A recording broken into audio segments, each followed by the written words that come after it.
In the world of James Joyce, few meals were taken at home.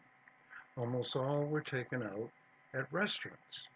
And for Joyce particularly, these were festive occasions, usually after a hard day's work, and particularly the last quarter of his life when he had such terrible eye trouble that for most of that he was declared legally blind. So he and Nora would go out for dinner. And there's a story in Paris about him going out in Paris to his favorite restaurant. And he always had the same or a similar table. And that is one of the tables that backed up to the wall. And he would sit facing the wall. The guests would sit facing him. And one of the reasons for that is that by this time, Joyce had become a curiosity to people.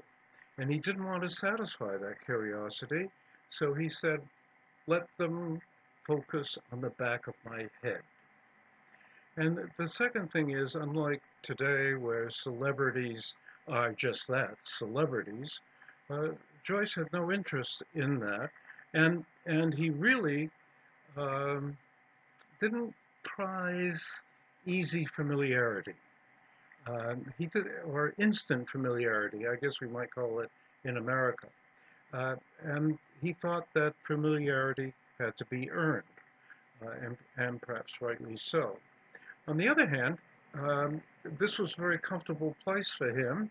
He got to know one of the waiters very well, enough so that when Ulysses was finally published, he presented one of the first copies to his waiter, and he expected him to read it, which indeed he did. Now, somebody once asked Joyce if he didn't want to return to Dublin. His answer was, "Have I ever left it?"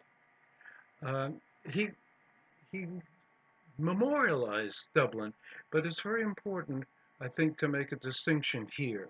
So many people say, "Well, he uh, he copied Dublin in his books." No, he imaginatively reinvented it, particularly through the eyes of the three major characters.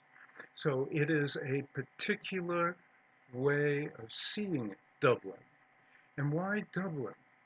Joyce always said, I chose Dublin because if I can get to the heart of Dublin, I can get to the heart of all the cities in the world.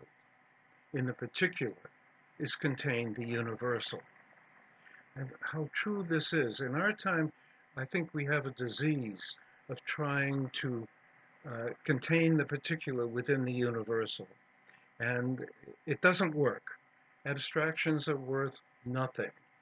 But for Joyce, when you talk about Ulysses, you have to talk about particular people, particular things, particularly incidents, even a cat, even a dog.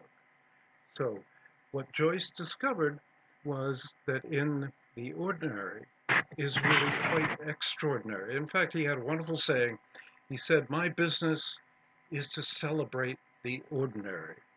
The extraordinary can be safely left to journalists.